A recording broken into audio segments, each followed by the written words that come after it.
तर मित्रो, हा एक या बेस्ट बिझनेस आयडिया आहे. सध्या तर आपल्याला सर्वांना पर्यावरणाचं महत्त्व समजलं आहे. इकडं झाडेतोड झाली आहेत आणि शेतीला सुद्धा आता चांगले दिवस आलेले आहेत. बरेच लोक इकडं वळले आहेत.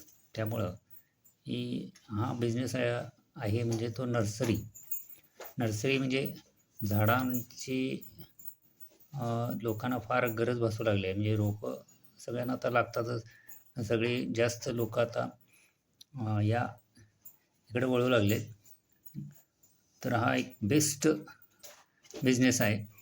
तो अगदी छोट्या जागी सुरू करता येतो. साधारण या बिझनेससाठी साधारण 1,000 स्क्वेअर फूट ते 5,000 स्क्वेअर फूट जागा सुरुवातीला लागते. नंतर जसं जसं बिझनेस वाढेल तसं तुम्ही हा बिझनेस वाढवू शकता.